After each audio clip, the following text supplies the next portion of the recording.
Institute for Systems Biology, widely known as ISB, is a collaborative and cross-disciplinary nonprofit biomedical research organization based in Seattle's South Lake Union neighborhood. ISB was co-founded 20 years ago by genomics pioneer Dr. Lee Hood. Dr. Hood understood the gap between conventional models for exploring and funding breakthrough science and the real potential of what is possible. In order to bridge that gap, he started the first ever institute dedicated to systems biology. In 2018, renowned chemist and biologist Dr. Jim Heath took over as president of ISB. Under his leadership and ISB's affiliation with Providence, one of the nation's largest not-for-profit healthcare systems, ISB's science is in a unique position to transform health. Our science is translational, and we champion sound scientific research that results in real-world clinical impacts. We focus on some of the most pressing issues in human health, including brain health, cancer, and aging, as well as many infectious diseases, including COVID-19. Today, our one-of-a-kind immune response study is helping the research and medical community better understand COVID-19. At ISB, grand visions for breakthroughs in human health inspire a collective drive to achieve the seemingly impossible.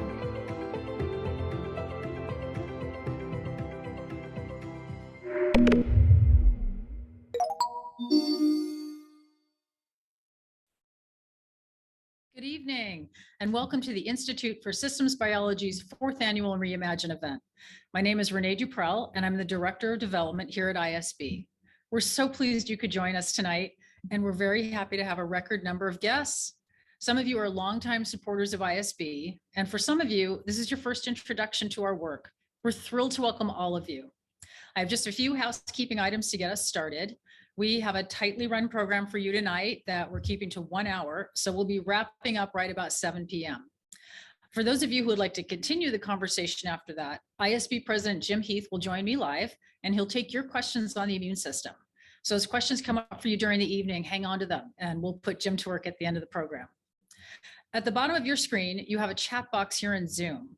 We'll be using that chat box for two things tonight. If you have technology issues or questions, you can type them into that box and someone will get back to you.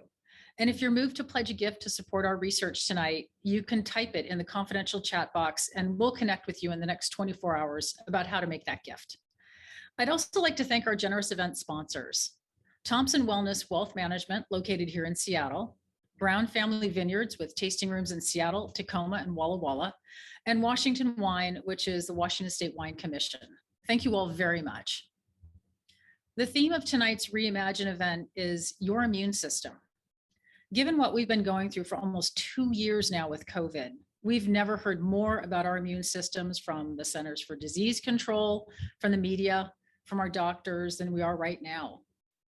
Tonight, we're going to talk about what our immune system is, the role it plays in our overall health, and the related research happening at ISB. Kicking us off is Dr. Jennifer Hadlock.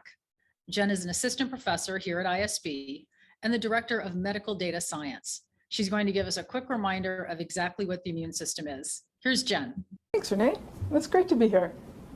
Let me tell you why I have such a deep passion for the immune system. When I was 6 years old, I lived in Iran and I was at a clinic getting a booster shot. And I saw a poster for smallpox, which unfortunately had not yet been eradicated in that part of the world. And I asked how vaccines work. I learned that our immune system protects us against infection, and we can actually make it even stronger to protect us against devastating diseases by training it with vaccines. It sounded like magic. Later, I saw friends and family experiencing autoimmune disease, and I learned what can go wrong when the immune system isn't working well. Over the years, I've learned more and more as a scientist, and I've seen remarkable advances in treatments, but patients still need better solutions. I still believe that the immune system is one of the most fascinating topics in the world, and ISB is helping accelerate that research. So, to start us off, I'm going to provide a short overview of the immune system. The immune system protects us against pathogens, which are infectious microorganisms that can cause disease. Bacteria, viruses, fungal infections, worms. And one of the most important parts of our defense is our protective armor. So this includes the skin, but also other places where our body meets the outside world. The inside of our mouth, our stomach, our gut, the lining of our lungs. Another part of our defense is our microbiome, and those are helpful microorganisms that live in our skin and our gut, which can effectively outcompete and crowd out other pathogens. Now, if harmful pathogens get through our armor, many different types of cells can help defend us. The first response is from our innate immune system, the immune system we're born with, and the second response is from our adaptive immune system, which develops over our lifetime. So the innate immune system includes several types of white blood cells, including phagocytes, which means cells that eat. They roam around, eating debris and anything that looks like a pathogen. However, they can only recognize a number of general patterns, like barcodes on pathogens.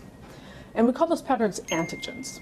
For example, a phagocyte might recognize an antigen that's only found in bacterial cells, not human cells. So it says, that can't be good, I am going to eat this invader. The adaptive immune system is your unique personal system that evolves over your whole life. It includes white blood cells called lymphocytes. And in the talks ahead, you'll hear a lot about two main types of lymphocytes, B and T cells. So this adaptive immune system solves an interesting problem. Pathogens can evolve so quickly that the innate immune system can't keep up. Remarkably, the human immune system has a way to recognize tens of millions of possible antigens, including ones for pathogens that don't even exist yet. It would take a ton of energy to have copies of all of these specialized cells patrolling all over your body all the time. So what your body does is it creates 10 million variations of lymphocytes. Each cell recognizes a different antigen, but there are only a few copies of each type. Then there may come a day when a new pathogen shows up that your body's never seen before. Maybe it's a new cold, or maybe it's something new to the whole world, like COVID-19. These specialized lymphocytes get activated and expand into an army of T and B cells. If the person's fortunate, they recover, and that army is no longer needed. But a few B and T cells show up and turn into memory cells and remain, so that if that same pathogen shows up again, the immune system can respond even more rapidly and efficiently. Sometimes so quickly, you don't even know you're fighting it off. Vaccines can have the same effect, training your immune system to attack a specific pathogen, but without the risk of harm that comes from infection. So what can go wrong with the immune system? It could be too little immune response, genetic problems from birth, or changes that occur with aging or disease or certain medications.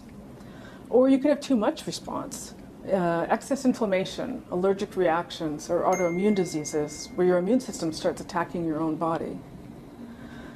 You can also have both at the same time. For example, with severe COVID-19 or conditions like sepsis, there's infectious pathogens that are causing you harm, but you also have this overwhelming, dysregulated immune response, which itself can hurt your body. And the immune system reacts so strongly that it has harmful side effects, and it also just uses up a huge amount of the body's energy and resources. So I hope you've enjoyed this very brief overview of the immune system. At ISB, we believe nothing less than a systems approach is going to bring the progress we need to pursue research into transitions between wellness and disease. And you'll hear much more about this over the next hour. Thank you for supporting our research. Thank you, Jen. I know some of you are going to want to watch that again. There's so much great information. We are recording tonight's event, and we'll send out the link to the recording tomorrow. We'll also post this on our website and on ISB's YouTube channel. Now we're going to hear from a number of ISB scientists doing research that's directly related to the immune system. Enjoy. We are interested in figuring out how the innate immune system works normally, how it defends our body against pathogens, and then to try to figure out how innate immunity goes wrong in disease. One of the diseases that we're studying in the lab is Lyme disease. It's caused by a spirochete, a bacterium called Borrelia burgdorferi. Borrelia typically infects your skin through a tick bite. One of the things we're trying to address is what happens during the acute immune response during Lyme disease, and what happens in individuals who do not respond well to antibiotics and go on to develop this post-treatment or long-term form of the disease. So cancers are caused by damage to the DNA in your cells. And these damages are called gene mutations. And my lab is developing technologies for blood-based neoantigen discovery and anti-tumor T-cell production. If successful, it will deliver a non-invasive approach and with transformative potential that all that's needed to develop personalized cancer vaccines or anti-tumor T-cell product is a simple blood draw. My research focuses on pregnancy. In the course of a normal pregnancy, the immune system has to change to support the developing fetus. This leads to more complex interactions when an infection occurs, such as COVID-19. What I wanted to know was, is there an increased risk for preterm delivery and other negative outcomes like stillbirth, low birth weight, compared to women that did not have COVID-19 during pregnancy? The other important thing that came out of this study is it gives women more information about the decision to get vaccinated. What this is showing is that not just the woman's health, but also the developing fetus is at risk for following even a mild COVID-19 infection. Us vertebrate multicellular organisms, we had to evolve in the context of a world that's just filled with microorganisms. And we are walking happy meals, that we are food for them. You either have to beat them or you have to join them. There's really no in between. And what we're beginning to understand is that a lot of the presence of some of these microbes on the surfaces of our bodies is actually necessary for the proper development and education of our immune system. Our lab is interested in exploring this interface between the immune system and our commensal microbes. We had a paper out earlier this year that we're very fortunate was covered in the New York Times about aging, the microbiome, and the immune system. One of the common hallmarks of the aging body is a steady increase in systemic inflammation. We just have more inflammation in our bodies as we get older and older. It's called inflammaging. And so it seems like your microbiome may actually be able to tamp down and modify this unhealthy immune signature associated with aging. So it's this modifiable component of our body's ability to resist the aging process. In our lab, we're researching a set of autoimmune conditions where inflammation damages different parts of the body. These diseases might seem unrelated when you look at them just by which organs they typically affect. Rheumatoid arthritis damages joints, ulcerative colitis and Crohn's disease hurt the gut, multiple sclerosis affects people's nerves. But all of these share some common mechanisms of disease related to pathways for inflammation, and different diseases can respond to the same drug. There have been some exciting advances in treatment over the past 2 decades, and we're learning that genetics, lifestyle, and environment have some role in these diseases. But we still don't have clear ways to predict or diagnose most of them. Patients often go years before the disease is recognized, and we want to find cures. Thank you, ISB researchers. I consider myself lucky that I get to work with these brilliant and caring people. Now I have the pleasure of welcoming ISB's president and his guests. Due to scheduling challenges, we did need to pre-record this very interesting conversation led by our own Dr. Jim Heath and some of his colleagues and research collaborators. Jim is the president and a professor at ISB here in Seattle. He has directed the National Cancer Institute-funded NSB Cancer Center since 2005. He was named one of the top 7 innovators in the world by Forbes magazine. Dr. All right, welcome. And so I'm really delighted today that we have, in fact, 2 very good friends of mine, and also about as much immunology and virology expertise as one could imagine having on a Zoom call. One day, maybe we'll all sit around an actual round table together, but maybe not quite yet. So I have up, at least in the top left of my screen, David Baltimore. So Professor Baltimore is professor in the biology department at Caltech. He's president emeritus of Caltech and won the Nobel Prize in 1975. 1975 for his work on RNA and viruses. And basically, David has had profound impacts on biology and on, I think, the public perception of biology and on taking biotechnologies and thinking about both positive and negative consequences of them for the past several decades. And then at the top right of my screen is Mark Davis. Mark is the director and Avery Family Professor of Immunology at the Institute of Immunity, Transplantation, and Infection at Stanford. Mark is well known for basically discovering most things about T cells, T cell receptors, T cell specificity, all of which has had a profound impact on our understanding of immunology. And so what we want to talk about today is, you know, the world has changed a lot in the last 2 years. It's changed a lot during this pandemic, but also science has changed a lot in the past few years. And in particular, the science of immunology, because we've had, you know, here at Stanford in Southern California, large numbers of patients have participated in various studies related to the pandemic. And that has provided, I would say, a wholly unique opportunity to really learn about how the immune system functions and to gain insights into the COVID-19 pandemic, and to gain insights into fundamental immunology. And so, so that's what we're going to talk about. So, Mark, why don't you? Sure. Yeah. Give some insight. No, here. I think, as you say, Jim, it's been an incredible opportunity to understand the effect of a serious infectious disease on a large number of people right next door. And I think one thing that's I think obvious to everyone is how different people have responded. That there are lots of people who never even notice they've been infected with this virus, and other people become deathly ill.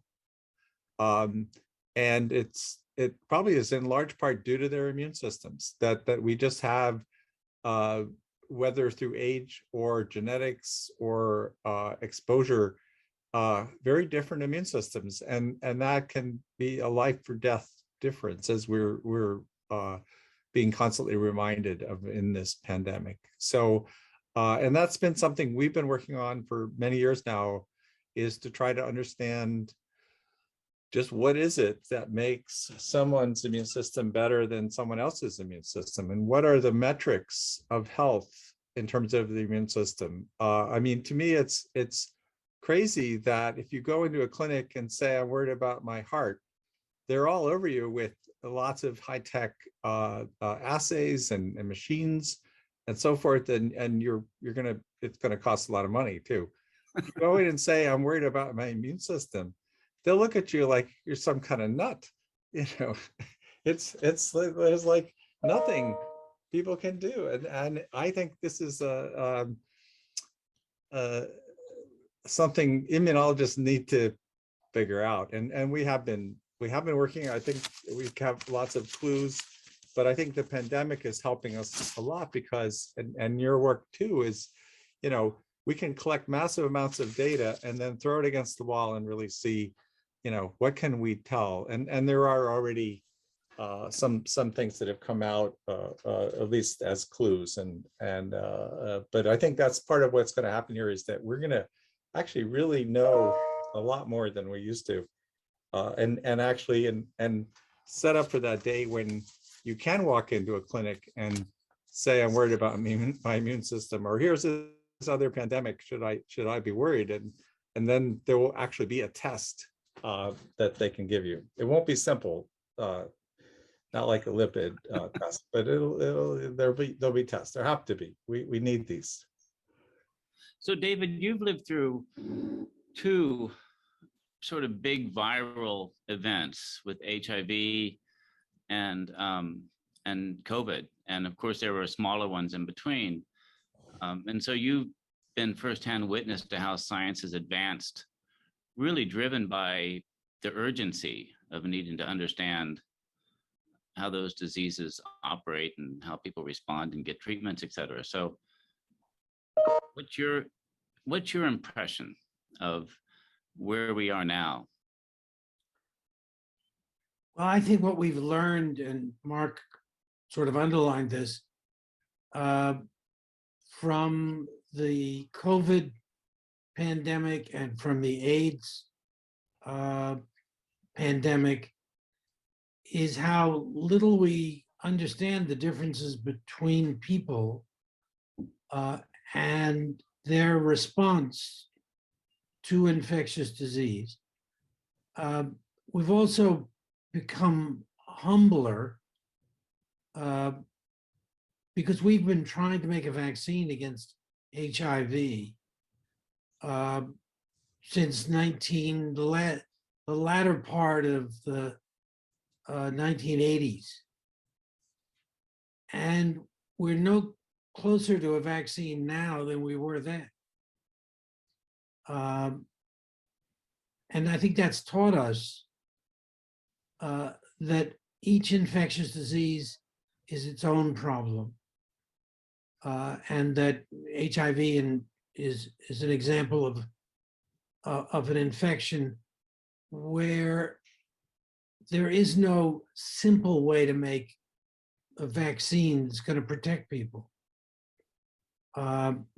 We did so much better with COVID because it's a different kind of virus, and it presents different kinds of problems to the research community.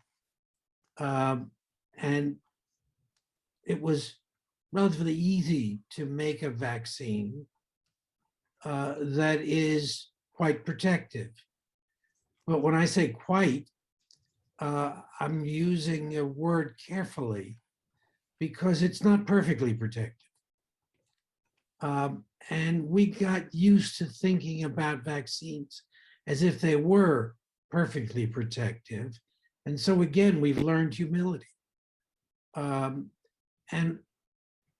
we're now going to have to go back to all of the childhood vaccines that we're using and understand why they are effective, where they fail, where their strengths are, and how that relates to the nature of the infectious agent, which causes those diseases: measles, mumps, chickenpox, smallpox, polio. On we go. And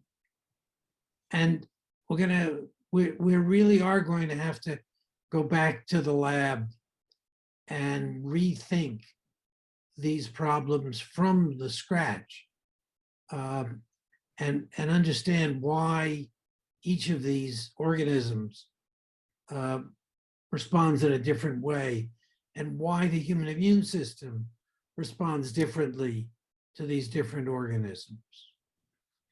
We've also, there's been an interesting thing that's happened during this pandemic, in that, the vaccines are obviously a fundamentally new technology for vaccinating against a virus. These mRNA vaccines have been so successful. And in some ways, patients that are, I think there's a paradigm that if you actually get the disease, your immunity against the disease is more strong than if you had the vaccine. And that's not clearly true in this case. In fact, I know I had an early discussion we were looking at some of the data we had in our patients, and I was saying to Roger Perlmutter, who's on our board, that I thought this was the case, and he got actually pretty angry about this. He said, no, that's just not how it works. And but I actually think it might actually be true. And so it's an interesting, that's something that was completely unanticipated. And it's not generally true, but at least it's true occasionally. And that's completely new. It's I think it's a complicated story, and at least from the T cell angle, it's not true. I mean, we've just gotten some data analyzing vaccine responses to people who had COVID earlier, and they have depressed responses. It's as if they maybe used up their COVID specific T cells in the disease. But I think the other principle that people should keep in mind is that the pathogens don't want the immune system to know their vulnerabilities. They don't want, they want to avoid, they all have probably an Achilles heel, and they're doing a lot of distraction to keep the immune system from finding that heel. And so that's actually where I think one reason that the RNA vaccines have been so effective is that they're focusing the immune response not on the many different things that the virus is throwing up in the course of an infection, but it's really focused on this key, spike protein and inhibiting, making antibodies that inhibit the virus from infecting cells. So I think that's something we're seeing in actually in SARS-CoV-2 now and in TB, that 98% of the T cell specificities don't correlate with protection. And some actually correlate with a more rapid disease course. And so that's something that's kind of I think a new generation of vaccines, this of which this is sort of the forefront, is to be very, very focused on the vulnerabilities, if you know what they are, of a pathogen, and not just the classical Pasteur methodology where you're just weakening a virus or a pathogen and then throwing it in there. You're going to reproduce some of this same irrelevant specificities when you probably really want to focus the immune system on what's important. The trouble is that, and for most pathogens, we don't know what the Achilles heel is. For these respiratory ones, where there's a single thing they're getting into cells with that you could target, I think that's clearly the right approach. But for some of the other things like TB, I mean, what's the Achilles heel of TB? No one knows, and that's why it's been so difficult to make a good vaccine. I think we should make a distinction between two kinds of viruses. Viruses that have evolved with the human species and that are our natural pathogens. And measles, mumps, chickenpox, they're all of that kind. Polio, for instance, is highly specific for humans. Doesn't infect any other organism. And we make vaccines against those in the context of our immune system knowing them extremely well, having been exposed to them for years and years and years, eons. But both AIDS and COVID-2 are different. They're animal reservoirs, or they're COVID-2, unfortunately, we don't really understand with the reservoir. But for HIV, we understand it quite well. And it's not a natural human pathogen. It evolved very recently into the human population. And so when we try to make vaccines against it, we don't have the same advantage of many, many, many centuries of exposure, which have evolved the virus and ourselves in combination. And then when we want to harness the immune system is really very good at dealing with those pathogens because we've been so close to them for so long. And I think we have to begin to think in those terms, although I don't fully understand what the implications are. I think it's also worth pointing out in that context how a pathogen that has co-evolved with the human immune system is usually less damaging.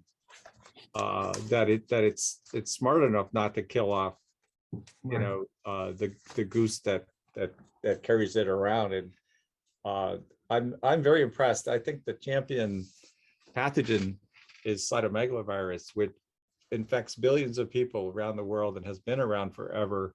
And it only makes you really sick if you have a severely damaged immune system. For most people, it actually improves their ability. We found that people carrying this virus, and they carry it forever once they get it, actually have better flu vaccine responses than people that don't have this virus. It is actually, it's so clever. It doesn't hurt you mostly, and it even helps you defend against competitive viruses. So it's really good at what it does. But these recent ones, the ones that just come in from a bat or a chimp or something like HIV, right? They're thrashing around. They've been evolving in some other organism, and then they get to humans, and they just. Joining us live in the ISB studios is our president, Jim Heath. Welcome, Jim. Hey, I'm glad we had so many people join. It's very exciting. Yeah, this is a fascinating discussion, and we're going to get right back to it. But we did want to take a fundraising break. Tonight is about raising unrestricted funds to support ISB's groundbreaking research. Jim, can you share a little bit with us, why are unrestricted charitable gifts so powerful for the Institute? Well, they're actually a really big deal. I'll give you an example right now. So, I hope you've been enjoying the conversation that I had with David Baltimore and Mark Davis on trying to understand what our immune system means and in the context of COVID and everything. One thing that's still quite a mystery is the long-term effects of COVID. And we're leading a big national study right now of the whole Pacific Northwest. We're leading it, but it involves UW, it involves a couple of the Native American tribes, it involves the Providence healthcare system. And to get that study launched, we're getting money from the federal government, but it only covers maybe half of the cost of doing the study. And we feel like it's an important enough thing. I mean, it's a crazy important nationally, but it's also an opportunity for us. We're scientists, and as many of you all know, we focused on wellness for a long time. And some of these issues like long COVID, you see deviations from wellness. You see something that turns into chronic disease, and it's common whether oftentimes you've had chemotherapy, radiation if you're a cancer patient, you might have had some Lyme disease, you might have had sepsis. These types of long chronic effects that happen in patients they're very common, but no one knows anything about them. Generally, you're sent home by the physician and told to get some more rest. And what we're finding is that there are real things behind it. But the budget that we have to study long COVID and we're going to look at 1,000 patients, just us. Yeah. Doesn't even really cover the clinical workup of those patients, much less the science. And so having flexibility to explore that kind of science and to look at how it relates to what happens in cancer, how it relates to what happens in long effects from Lyme, et cetera. That type of flexibility is really, really powerful. And that's where unrestricted giving makes a huge difference for us. Great, thank you. Thanks, Jim. That was really helpful. And we do hope that you are moved to make a gift tonight. Thanks to the generosity of ISB board members, we do have a $20,000 matching challenge. For every dollar you donate, it will be matched by our board members up to a total of $20,000. And for those who pledge a gift of $10,000 or more, you will be treated to a tour of ISB's labs and lunch with Jim. So get on that one. Hey, we can even have dinner. There you go. Listen to that. It's getting better. Yeah. And as a reminder, if you'd like to make a pledge right now, you can put it in that confidential chat box at the bottom of your screen, and we'll follow up with you to help you make that gift. If you'd like to make a credit card donation right now, my colleague just put a link to the donate page on ISB's website in that chat box. If you'd like to mail us a check, our mailing address is in the chat box right now. Thank you very much for considering a gift on this very special night. And Jim, you'll be back here at the end of the program to answer questions. I will be, yeah. From our guests. Good. And we'll be using that Q&A box at the bottom of your screen to ask questions. So you're welcome to start posting your questions right now, and we'll work through those at the end of the program. Now, let's get back to your discussion with Dr. Well, going back to the issue of the fact that there's such a broad variety of responses against SARS-CoV-2, because obviously there's some people that deal with it just fine and some that don't. And then, of course, there's a broad range of responses post SARS-CoV-2, when you can develop chronic issues. And I think much of this goes to the baseline status of, this question of that Mark said at the beginning, what's my immune status? Because at least we see, there's a couple of major risk factors, and these have been reported by other folks as well, for both serious acute disease, but also for recovery. One is diabetes, and one is the presence of autoantibodies. And both of these are intimately coupled to the rest of your immune system. I don't know as much about diabetes, but I do know that there are fat molecules associated with certain diabetic patients that can serve as signaling, pro-inflammatory signaling to the immune system, and therefore compromise an immune effect. And that the autoantibodies that we and others have seen in patients neutralize certain immune responses.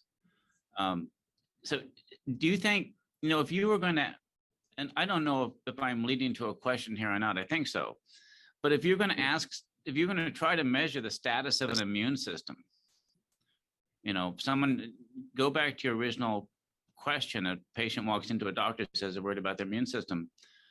You got to measure a lot of things, but how do you prioritize that? I would say autoantibodies and pre-existing conditions would be two important factors. I agree. Yeah.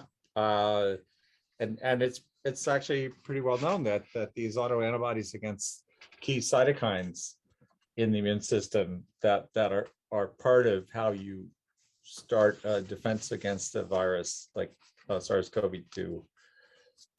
You've got one hand tied behind your back. If you're neutralizing those cytokines, that's bad news, and that's been correlated with a more severe disease. And I'm sure we'll find other things that correlate. And but the problem is the immune system is very vast and has many components, a lot of moving parts, and maybe a lot of hidden defects in individuals that we don't know about that might be contributing to diabetes, that might be contributing to some of these other obesity, pre-existing conditions that for some reasons that we don't in most cases understand, make people more susceptible. But then you find out, because so many people have been, we're talking millions and millions of people have been affected in the US, tens of millions. That's a huge bit of data. And with modern methodologies, which is the other, I think the good news here is also how we've got this whole suite of technologies now, many coming from the Human Genome Project, but others from here and there. We really have a much better ability to understand a human immune response now than we did even a couple of years ago. So that's going to be helpful in trying to figure out what are all the things that might be important. And then of course, they might not be that important for the next pandemic. And that's another interesting topic to say, this is not going to be this is not the last pandemic. There are every reason to look forward to some other pandemics, and they may not be as devastating, but maybe they will be as devastating, because what people have been really worried about has been bird flu, which is not many steps away from being able to infect people, or people-to-people infections, aerosol infections. And then that has a 30% mortality. And that would be just incredibly, that would make COVID look like a walk in the park, if that gets around in the way COVID did.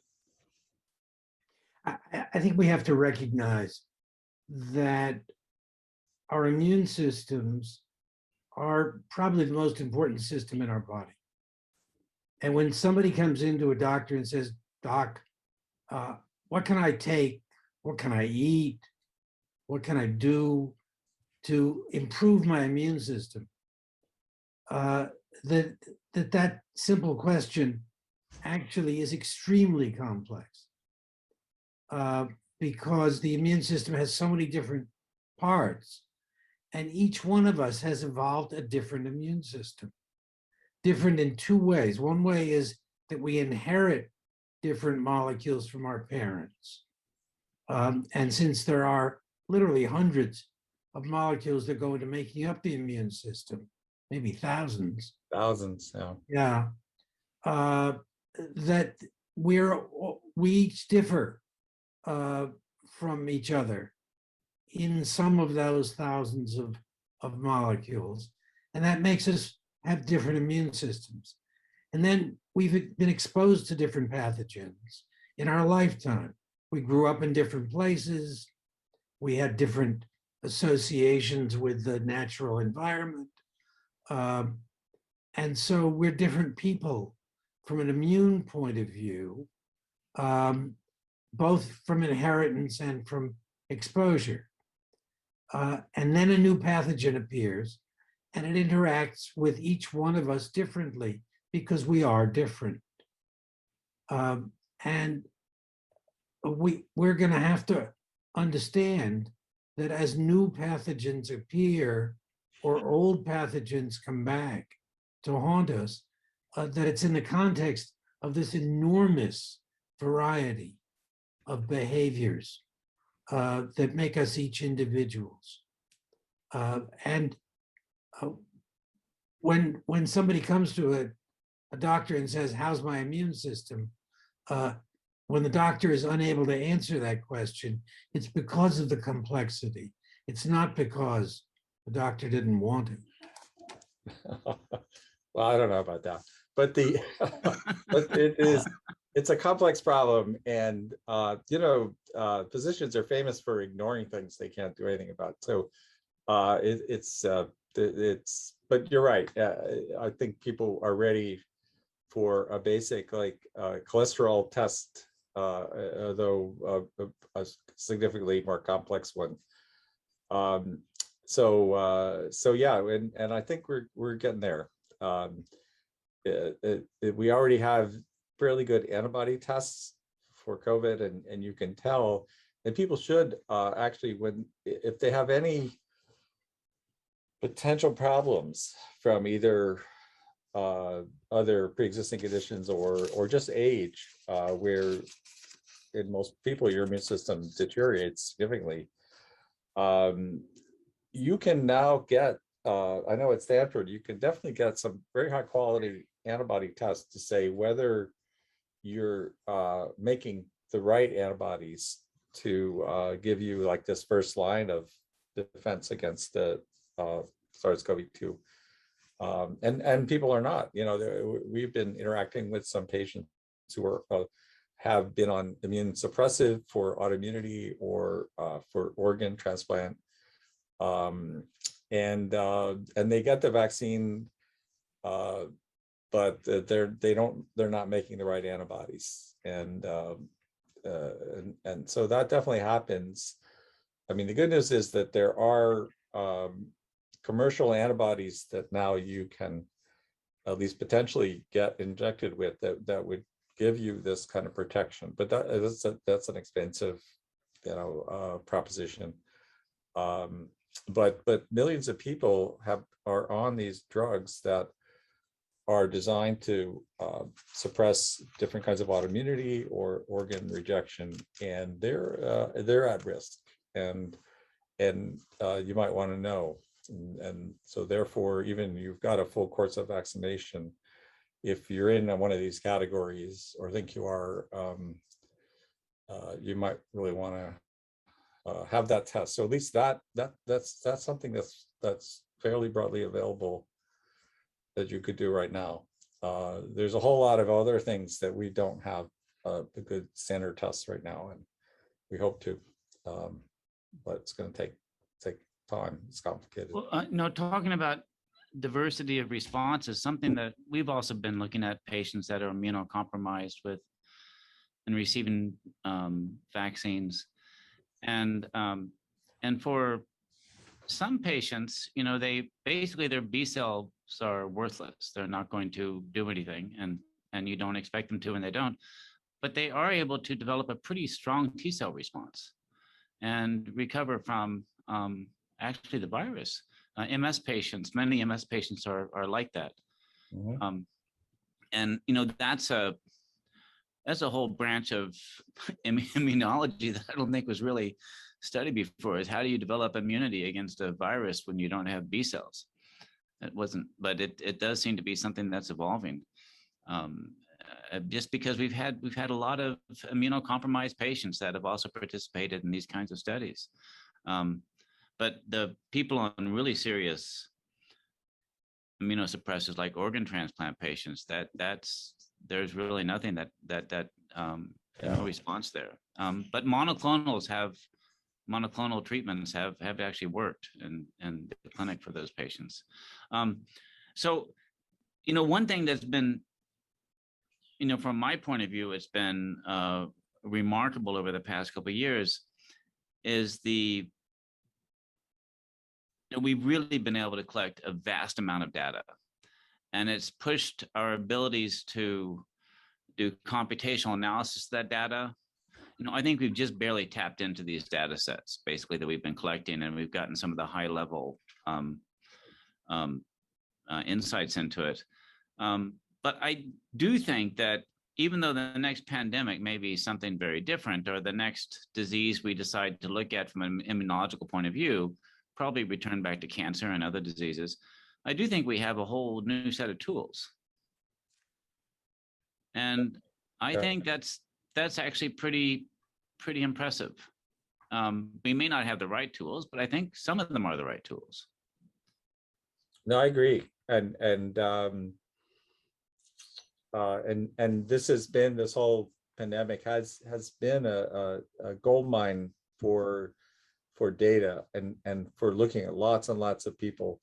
I mean, we actually were working on flu a fair amount, and we were trying to get people with active flu infections, and it was really difficult. I mean, no one comes to the hospital for flu because, you know, in most cases, we got a handful of people. And then we switched over to COVID, and there were like 65 patients that showed up overnight almost, and we were able to analyze them. So it's a huge difference. Because of human variation, you really need numbers to really be sure of something, and this has provided us with those numbers. But you're right, it's also a vast amount of data that will probably be analyzing for years and years to come, and we need that because, again, because of the complexity of the immune system, computation is a huge advantage. To be able to work that data at that scale has been I think really important, and will continue to be important.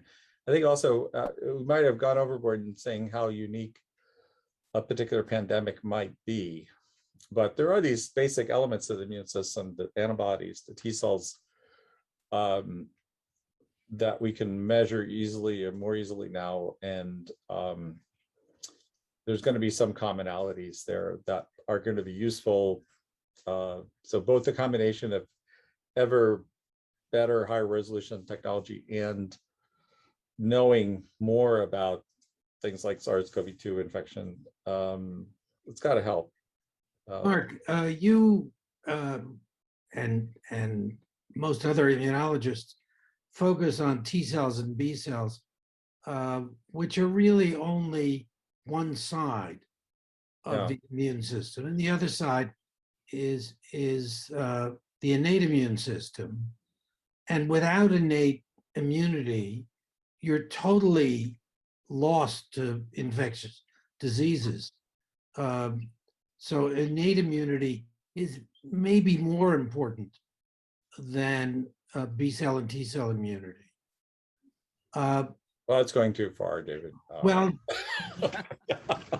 Just maybe. It's a system. It's a system. I could make the argument. You're a sea urchin, yes. Yeah, innate is all you've got, but then you're a sea urchin. So we're hopefully a little slightly more involved in a sea I urchin. don't know. Sea urchins look awful good. They're doing well. I'm- Yeah. I really am impressed with how much you can fight off viruses, and Jim was talking about that. Even if you don't have B cell or T cell immunity, and that's because we have a very powerful innate immune system. I think we need to measure that as much as we need to measure antibodies and T cells. Absolutely. I completely agree with that. And there's even a realistic hope that we could develop universal vaccines. And this is something my colleague here, Bali Palendram, has been working on, you can't have a universal vaccine that's specific for B cells and T cells. That doesn't work, but you can stimulate the innate immune system, and that can give you at least some short-term protection. And so you could imagine in the next pandemic, we would have this innate immune system vaccine that everyone could get, could be stockpiled, it could be ready to go, everyone can get it, and it would provide protection for at least months, maybe longer, before the specific vaccine could come online, because we know that takes time. It'd be a great dream. Yeah, because there is a level of innate memory too that we see Yeah, in these patients. right. So it's not so clear cut as maybe what the textbooks had indicated. Yeah. Anyway, that's a positive note. Right. So I guess I think as a parting shot, I want to emphasize to the folks who are watching this and may watch it in the future, none of this is possible without participation from patients. That has been a really, really big deal.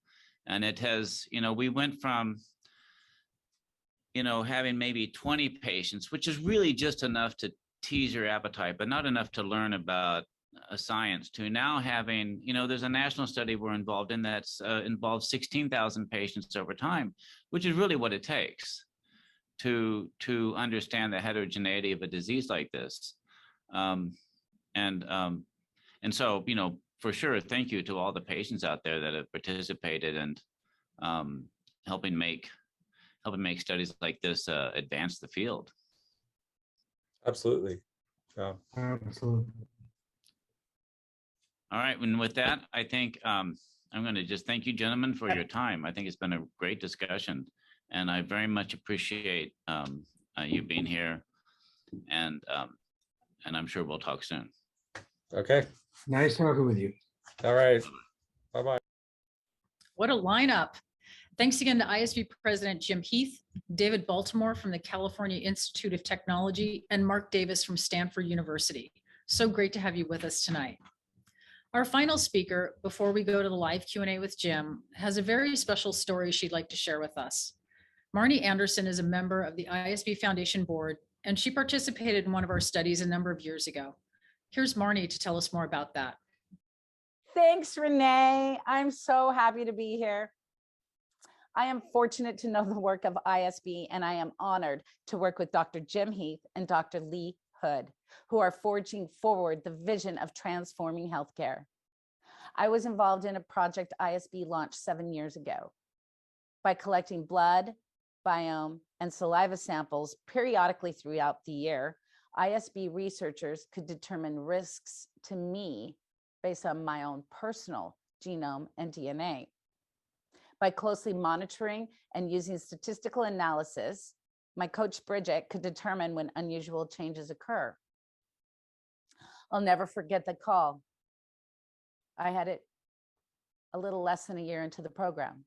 She told me that although my blood and biome looked healthy, my cortisol levels were unusually high, and in her words, were off the charts.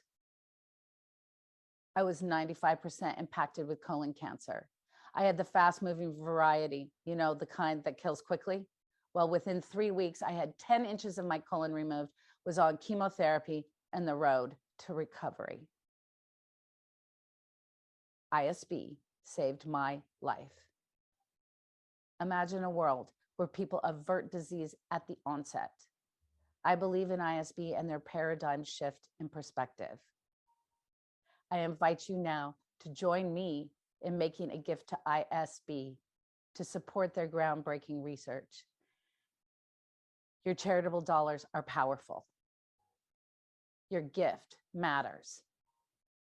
Unrestricted philanthropic gifts provide funding for some of ISB's most innovative work. Gifts of any size are very welcome, but give big. Don't be shy. Please take this opportunity and make a gift to ISB today. Thank you very much. Marnie, we can't thank you enough for sharing a very personal and life-changing story. Marnie's story is an example of how our science is transforming the future of healthcare. Again, if you'd like to join Marnie in making a gift to ISB tonight, you'll find a donate link in the chat box. Thank you so much for your generosity. And before we go into our Q&A, we wanted to let you know that Jim will be at Town Hall Seattle in early 2022. We don't have a date yet, but he'll be chatting with Matt Richtel, Pulitzer Prize winning journalist, about his book, An Elegant Defense, The Extraordinary New Science of the Immune System. So we'll send you an email when that date is set. That sounds like it's going to be really interesting. It'll be great. Yeah. Yeah. So we're now at the 1 hour mark. If you need to leave us, thank you so much for coming. And when you leave the Zoom webinar tonight, you'll be prompted to take an event survey. We'd love it if you did that. It's really helpful. Your feedback helps us inform future events. Okay, for those of you who are staying with us, it's time to ask some questions of Jim. So again, please use that Q&A box at the bottom of your screen for this portion of the program. We already have some questions lined up, so let's dig in. Jim, question number 1. This is about clinical trials. We talked tonight about clinical trials and studies, and whenever we cover that topic, we always have guests who want to know how they can participate. Do you have any insights about that? I do. So a lot of people that have, you have a particular urgent need to participate in a clinical trial, like if, God forbid, you're a cancer patient, or you've got acute inflammatory bowel disease or things like this. You can go to clinicaltrials.gov. There's a government service that is designed specifically to allow you to do this. It can be a little bit opaque. Most of the local hospital systems that offer, which likely is where you would go, that offer clinical trials are going to have those posted. And if you call up the hospital and ask them, they'll direct you to the right site. And then if you wanted to participate in a clinical trial that's sort of a patient study, like the one we're doing in long COVID, we advertise that. You can contact us and we'll tell you how to do it. In fact, it'd be great if people wanted to participate in that. But I think it's a big deal. And I will say that, something that perhaps wasn't as important before COVID, and I think now there's a bit of a reckoning, is the influence of patients themselves in designing the trials and having a voice into what information gets back to them, how that information is provided back. And of course, patient concerns with security and all those things have always been taken seriously, but I think they're really doubling down on those kind of things now. But I think the most important thing is that patients who do participate in clinical trials actually have the ability to have input into those trials. And the things that we've been designing, we always have patient advocates, and their input makes a real difference in how the study is designed. Great. The NIH also maintains a database, so you can go to clinicaltrials.gov, and you can even type in the city that you live in and the what your area of interest is, Alzheimer's or some type of cancer, and it'll show you all of the trials that are happening in your area and which ones are recruiting. So that's a good one too, clinicaltrials.gov. And my colleague is typing that into our chat box right now if you want to go to that link. Okay, next question. What insights are already there for people with autoimmune diseases with regard especially to COVID vaccines and among different kinds of vaccines? So let me answer that with we've done a study, and I think Mark, in the conversation we had, alluded to a study they had done as well. And in fact, we specifically looked at patients who had some sort of autoimmune disorder and how they did over the course of COVID and how they did in terms of being vaccinated. Some patients are given active immunosuppressive medications, and the most serious of those medications are patients that have had like an organ transplant. And in that case, basically, you don't have a defense mechanism against COVID, and the vaccine does almost nothing. Some patients have an autoimmune condition that puts them on some sort of immunosuppressive drugs, but they tend to affect just part of the immune system, not the whole immune system. An example might be MS patients. And MS patients basically are not going to develop much of a B cell response against either the virus or the vaccine. Now, at the surface of that, that sounds awful, because that means you're not going to get the protective antibodies. But it turns out your immune system has machinery to compensate. And so now this is very dependent upon the drugs that you're taking, but the T cells, which are part of your acquired immune system, they don't generally give you the same long-term immunity that antibodies do, but they're pretty effective at fighting disease. They actually, you do get adaptive immunity through the T cells, and it can be quite effective. And I would say when we started the study, it's an example of immunology that was really not clear, is how do you develop acquired immunity when you don't have the ability to make effective antibodies? And that's something that we've learned. Great, thank you. Oh, and he does ask about lupus. Okay. So specifically, lupus patients, now I don't know if you're on a particular therapy for lupus. One could imagine steroids or things like that might repress your immune system. Typically, you wouldn't be, you might be taken off those if they suspect you have COVID. But if you have lupus, you're typically making autoantibodies. And we have found that patients who have autoantibodies at the time of diagnosis, generally those autoantibodies are mature, meaning that you may not know that you've had them, but you have them. And these are autoantibodies that can effectively negate some of your immune response machinery. Now, I don't know, there is certainly, for older individuals, that is a mortality risk with the disease. For younger individuals, it's not as much of a mortality risk, but it does elevate your chances of having long COVID. We don't really understand that right now, but it's true. And it's something that we're trying to resolve.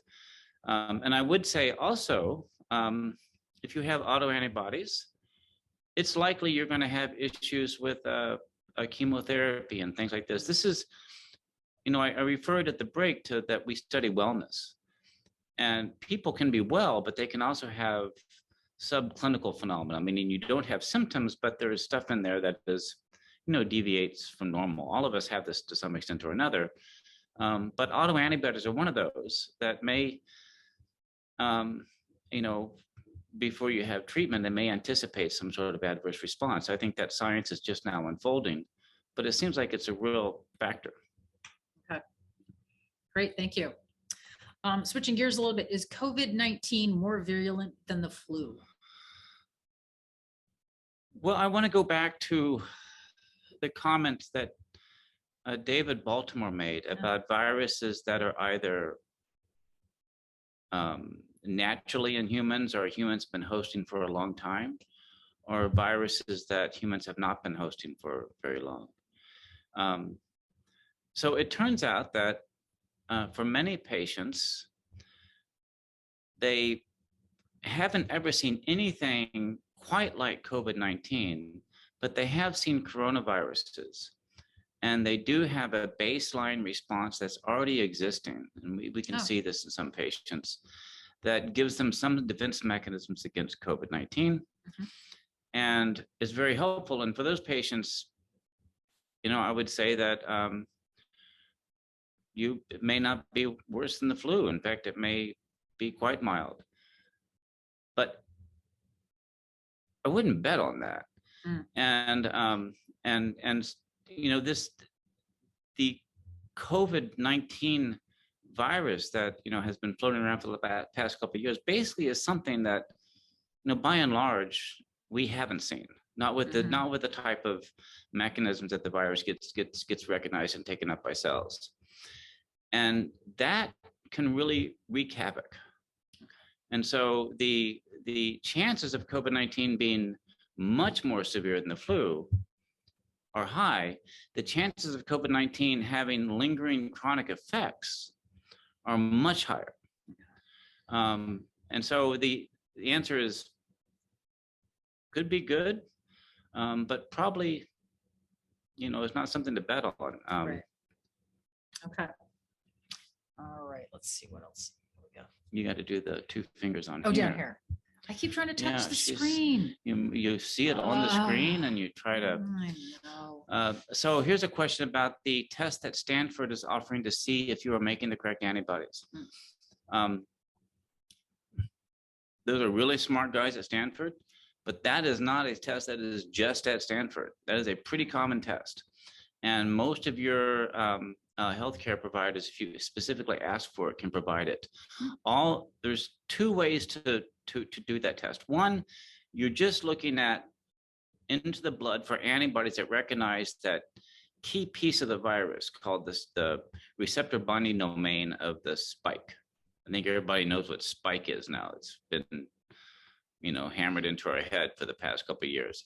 The receptor binding domain is a little piece of that. That's what the vaccines are designed to present to your body. And so they look for antibodies that recognize that little piece. Now, that doesn't always tell you if the antibodies are neutralizing, meaning that if they're completely protective, although basically it does. It's like 90% it tells you that. We've done that correlation. You can also do neutralizing tests where there's a cell-based assay, and some companies like LabCorp offer this. Your physician probably could get it, but it's going to cost you money to probably find out the same thing you found out when you just tested for antibodies, which is relatively cheap. Okay. Okay. Even though our personal immune systems are unique, are there things that can be done to improve the functioning of the B and T cells as well as the overall system? Yeah, this is a good question. In fact, it's when you go into like a health food store and you find immune boosters, I mean, how the hell do you know? Basically, you don't. But it is known that, for example, physical activity is good. So something that I don't think many people always appreciate is that you have 2 circulatory systems in your body. The blood, which is pumped by the heart, and then you've got your lymph system, which is pumped by moving around. So when you have a patient who's basically bedridden and the caregiver comes in and will move the patient around, that's basically to circulate the lymph system. Okay, and that's a poor surrogate for actually exercising. So that's one thing that you can do that is pretty effective. I mean, And you ride your bike to work every day. I do, even when it's raining. And I don't like it when it's raining. But you do it. I like it more than driving my car. Yeah. And then there's dietary issues. So, lay off the sugar, it turns out. And that seems like an obvious thing to say, but it turns out it actually does have an impact on your immune system. And it took a long time for people to understand the role that, say, diabetes or pre-diabetes, sugar, high glucose had on your immune system, but it's real. Yeah. And so, lay off the sugar and processed foods in general, I would say. You want to eat foods that basically your microbiome or your own enzymes have the capacity to digest and to take advantage of. And that just means having a healthy diet. But if I were to say number 1, it'd be exercise. Okay. All right. There you have it. What's the difference between a B cell and a T cell, and how does it affect COVID analysis? That's a great question. So there's a whole cascade of events that happen when something like a virus enters your body. The first thing that happens is that you have what's called innate immune cells, which are not B cells or T cells. Those are things like macrophages and dendritic cells and granulocytes, words that you may see, but they're just innate immune cells. And they will basically eat things that look foreign. And when they eat them, they'll chop them up and they'll present little fragments of those pieces on the surface for the rest of your immune system to see. This is, at least in the sort of, for those of you who can remember Reader's Digest versions of books, this is the Reader's Digest version of how this works. And T cells are the first things that will see that. In fact, those are going to be a class of T cells called CD8 T cells. And when a T cell sees a antigen or a fragment of the virus presented, that triggers a T cell to divide. Okay, and so, and that makes now a lot of T cells that will recognize that particular fragment. So how about B cells? Well, B cells and T cells share something in common, and that B cells make a protein called an antibody that has a specific region on it that will recognize a specific piece of the virus. Like, for example, you want antibodies against this RBD region of the spike protein. Those antibodies get secreted, so they're floating around in your blood. T cells have a very similar protein on their surface. It does not get secreted, it stays there. And so when those T cells, they learn first about the foreign pathogen, and they will actually actively kill the cells that are infected by the pathogen. Antibodies, once they're made, and it takes now a few weeks to make these antibodies, those will just glom on to cells that have been infected by this pathogen, or whenever they see that signal, and that'll just give a signal for clearance by the body. They'll just get, tossed out of the body. And so T cells come along first. A class of T cells actually trains the B cells, and it does that in your lymph nodes.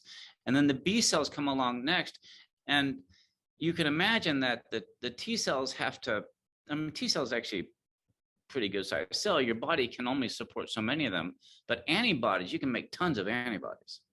And so that's why in the long term, antibodies can be so effective in resistance. And B cells remember, so do T cells. But there's been a lot of debate in the public press about, should I get a booster shot or not? Now, if you're young, probably you don't need a booster shot, because even though your antibodies, like if you do the test, that the Stanford test or LabCorp, whatever your physician, for antibodies, you'll see over time your antibodies will decay, maybe 6 months, 8 months.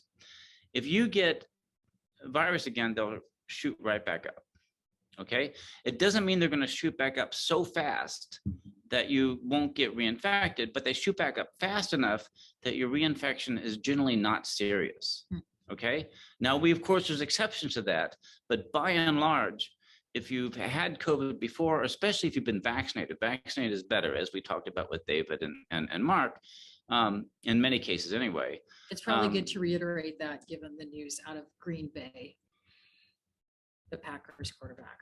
Oh yeah, if anything that is given for worms, it's not going to work. I don't think it's going to work.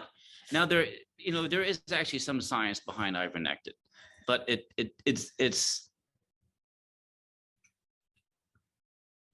and so I don't want to be too funny about it, but there is some science, but the science doesn't have a foundation, and it has been looked at, and so the vaccine is really if you want protection, you really need to have the vaccine. Okay. And as we all know, this virus is evolving in real time. We have the Delta variant is now 100% here. If you get infected, it's the Delta variant. And the vaccine was made against the original Wuhan strain. Yeah. And so it's not going to be as effective, and in a year, it may not be effective anymore, but there will be other viruses coming along. And because we've lived with COVID, because you've had the vaccine, you're not going to get something that's radically new to your body. anymore. Right. And that's a big deal. Okay. It's good to know. All right.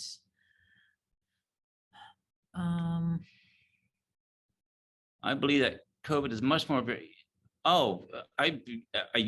Bob, you're right. COVID is much more virulent than the flu.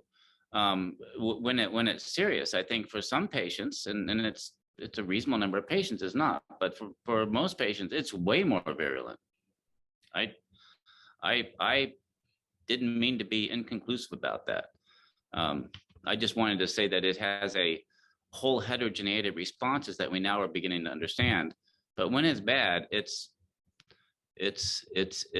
really bad, and it's bad for like 20% of the people that gets infected with it. Okay, let me see. What's the difference? Okay, I think that was it. I think we covered all the questions tonight. So did you have any parting remarks for us, Jim? Well, I want to thank everybody who attended, and I'm I hope one of these days that next time we do this, that we're going to do this in person. But the times being what they are, I think this was the best way to do it. But I really hope that we are able to get together in person sometime in the new year, and have science conversations like one should have a science conversation. But thank you all so much for attending. It's been great. Yeah, we've missed seeing our friends in person. And thank you to all of you who made a gift. And it's never too late to make a gift to our research and support us. We would really appreciate that and love it. As you're leaving tonight, do take that quick survey, and take care and have a lovely evening. Good night.